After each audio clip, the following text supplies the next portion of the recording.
Migraine जो है sir दर्द का एक प्रकार है। सर दर्द के बहुत सारे कारण होते हैं, उनमें से एक बहुत महत्वपूर्ण कारण जो हम लोग अपने कॉमन क्लिनिकल प्रैक्टिस में देखते हैं वो माइग्रेन है। माइग्रेन का इम्पोर्टेंस हमारे प्रैक्टिस में इसलिए है कि अमूमन 6% पुरुषों में और 15% महिलाओं में हम लोग माइग्रेन के सर दर्द के पेशेंट्स को क्लिनिक पे देखते हैं। ये अक्सर बहुत कॉमन जो है यंग फीमेल और मेल पॉपुलेशन में देखा जाता है। चूँकि वो वर्किंग पॉपुलेशन है इसलिए उसका और इम्पोर्टेंस है। दूसरा ये है कि माइग्रेन की वजह से लोगों की क्वालिटी ऑफ लाइफ बहुत अफेक्ट होती है, इसलिए माइग्रेन का हमारी अपनी सोसाइटी में एक बहुत इम्पॉर्टेंट महत्वपूर्ण कारण है सर दर्द का, और इसको डायग्नोज और मैनेज करना भी बहुत इम्पॉर्टेंट है। कॉमनली माइग्रेन जो हम लोग देखते हैं वो दो प्रकार का होता है। एक माइग्रेन होता है जिसको कहते हैं कॉमन माइग्रेन, और एक माइग्रेन होता है जिसको कहते हैं क्लासिक माइग्रेन। कॉमन माइग्रेन में मरीज केवल सर दर्द की कंप्लेन या दिक्कत के साथ हम लोगों के पास आता है। सर दर्द के साथ उसको उल्टी या मतली हो सकती है, आँखों में रोशनी का लगना हो सकता है, कान में आवाज़ का लगना हो सकता है, चलने फिरने से उसकी सर दर्द में बढ़ोतरी हो सकती है। इसको कॉमन माइग्रेन कहते हैं, जो कि अक्सर हम लोग ज़्यादा देखते हैं। एक होता है क्लासिक माइग्रेन, जिसमें कि माइग्रेन के साथ पेशेंट को सर दर्द के अलावा ऑरा होता है, जिसमें मरीज को अटैक, माइग्रेन के अटैक पड़ने के पहले कुछ खास सिम्टम्स होते हैं। जैसे कुछ मरीजों को आँखों के सामने लाइट्स दिखती हैं, कुछ मरीजों को एबनॉर्मल स्मेल होता है, कुछ मरीजों को कान में आवाज़ें पड़ती हैं। इनको हम लोग ऑरा कहते हैं, क्योंकि एक बार ये ऑरा शुरू होता है उसके बाद फिर माइग्रेन का अटैक या सर दर्द का अटैक पड़ता है, जिसको हम लोग क्लासिक माइग्रेन कहते हैं। और एक और अनकॉमन या less common type of migraine होता है जिसको हम लोग कॉम्प्लिकेटेड माइग्रेन कहते हैं। इसमें मरीज बेहोश भी हो सकता है क्षणिक या थोड़ी देर के लिए, और कभी कभी एक कॉम्प्लिकेटेड माइग्रेन में फालिज का अटैक भी पड़ सकता है। माइग्रेन के अटैक में मरीज को सर का दर्द होता है, और ये सर का दर्द अमूमन सर के एक हिस्से से शुरू होता है और फिर धीरे धीरे ये पूरे सर में फैल जाता है। इस सर दर्द की कैरेक्टर ये होता है कि ये टपकन जैसा होता है, जैसे फोड़े में टीस होता है। मरीज बताता है जैसे फोड़े में टीस होता है उस तरह का सर दर्द होता है, और इस सर दर्द के साथ फिर मरीज को उल्टी भी हो सकती है, चक्कर भी हो सकती है, जी मालिश भी कर सकता है, पेट में भी दर्द हो सकता है, गर्दन में भी दर्द हो सकता है, कभी कभी आँखों के सामने अंधेरा भी छा सकता है। तो ये माइग्रेन के कॉमन लक्षण होते हैं, और ये कुछ मिनटों से शुरू हो सकता है और ये 2 से 3 दिन तक जा सकता है। अमूमन ये कुछ घंटों के बाद धीरे धीरे अपने आप या दवा के साथ ख़त्म होता है।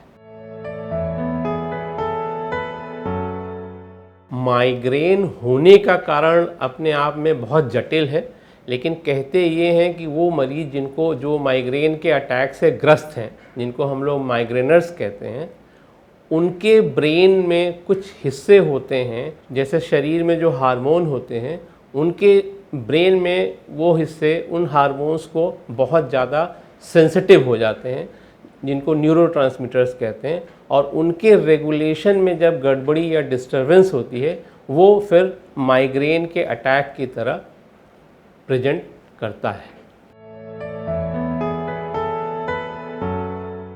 माइग्रेन का ट्रीटमेंट जो है वो मल्टी मोडालिटी है। मल्टी मोडालिटी कहने का मेरा तात्पर्य ये है कि केवल दवा नहीं, दवा के साथ और बहुत सारी चीज़ें हैं। तो सबसे बड़ी चीज़ है लाइफस्टाइल मॉडिफिकेशन, यानी कि हमें एक नियमित जीवन शैली को अपनाना पड़ता है अगर हम ये चाहते हैं कि हम या हमारा मरीज़ माइग्रेन के अटैक या माइग्रेन की बीमारी से छुटकारा पाए। उसमें ज़रूरी क्या है? नंबर 1, हमें एक उपयुक्त एडिक्वेट नींद की ज़रूरत है। 7 से 8 घंटे की नींद रेगुलर हमें ज़रूरत है, क्योंकि कम सोने पे भी माइग्रेन का अटैक पड़ सकता है और ज़्यादा सोने से। एक दूसरा ये है कि नियमित फिजिकल एक्टिविटी नितांत आवश्यक है। कम से कम 20 से 30 मिनट की फिजिकल एक्टिविटी रोज़ एटलीस्ट सप्ताह में 6 दिन जरूर करना चाहिए।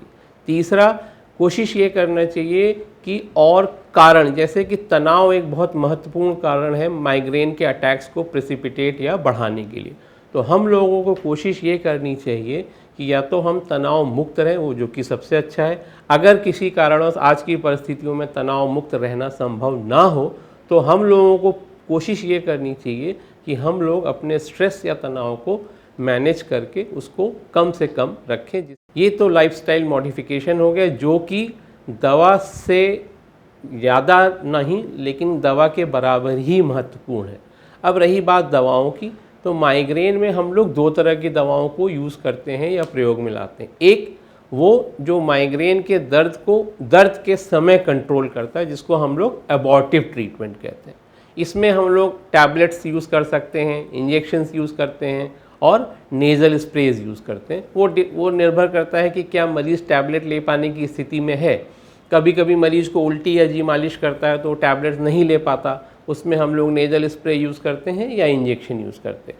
इसको हम लोग एबॉर्टिव ट्रीटमेंट कहते हैं। और दूसरा इलाज होता है जिसको कहते हैं हम लोग प्रोफिलैक्सिस, यानी कि जब मरीज को माइग्रेन के अटैक्स जल्दी जल्दी पड़ने लगते हैं, उस केसेस में हम लोग मरीज को प्रोफिलैक्टिक ट्रीटमेंट में रखते हैं। यानी मरीज को हम लोग दवा बताते हैं जिसको मरीज को नियमित रूप से लेना पड़ता है, इर्रेस्पेक्टिव ऑफ कि उसको दर्द है या नहीं।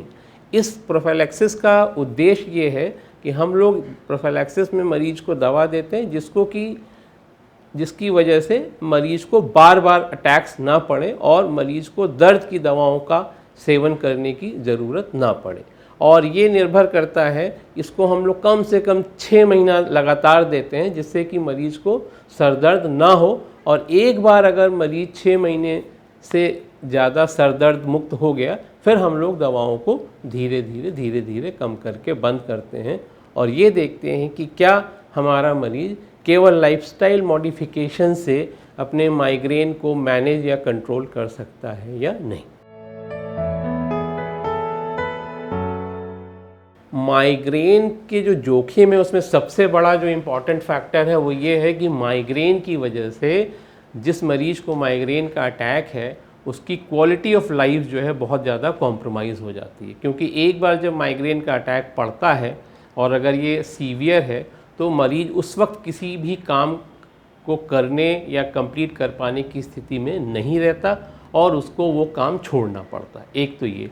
दूसरा जो सबसे इम्पॉर्टेंट कारण है, चूँकि माइग्रेन अक्सर यंग वर्किंग पॉपुलेशन में ज़्यादा देखा जाता है जो कि हमारा वर्क फोर्स है, तो माइग्रेन की वजह से वर्किंग आवर्स का लॉस बहुत ज़्यादा होता है जो बाद में जाके हमारे इंडस्ट्री या फैक्ट्री के प्रोडक्ट आउटपुट को भी कम करता है। और तीसरा ये होता है, कभी कभी जो कॉम्प्लिकेटेड माइग्रेन्स होते हैं उसमें मरीज बेहोश भी हो सकता है और उसमें कभी कभी फालिज का अटैक भी पड़ता है। हालांकि वो यूजुअली रिकवर कर जाता है, लेकिन ये एक तरह से दिक्कत मरीज को प्लस मरीज के अटेंडेंट को भी कर सकता है। केवल हम लोग दवाओं पे निर्भर नहीं रह सकते। हमें माइग्रेन को अगर मैनेज करना है और रोकथाम करना है, उसके लिए हमें एक बहुत नियमित जीवन शैली को अपनाना पड़ेगा। और उसके लिए बहुत ज़रूरी है, जो पुराने टाइम में हमारे बुजुर्ग कहते थे कि early to bed early to rise, रात में बहुत देर तक ना जगें, सुबह जल्दी उठें, रात में 7 से 8 घंटे की नींद अवश्य लें, खाली पेट ना रहें, रेगुलेटेड लाइफस्टाइल करें, फिजिकल एक्टिविटी पे अब ध्यान दें, 20 से 30 मिनट रोज़ फिजिकल एक्टिविटी करें, समय से खाना खाएं, खाने में हरी सब्जियां और सीजनल जो मौसमी फल होते हैं उनका इंटेक बढ़ाएं। ये जो टिन्ड प्रोडक्ट्स होते हैं या जो कैंड फूड्स होते हैं या रेडीमेड होते हैं, इनका उपयोग कम से कम करें, क्योंकि ये हमें माइग्रेन के अटैक्स को बढ़ाने में बहुत इम्पॉर्टेंट रोल प्ले करते हैं। तो ओवरऑल ये है कि अगर हमें माइग्रेन से बचाव करना है तो उसमें हमें अपने लाइफस्टाइल को मॉडिफाई करना होगा और एक सिंपलिस्टिक लाइफस्टाइल को अपनाना पड़ेगा।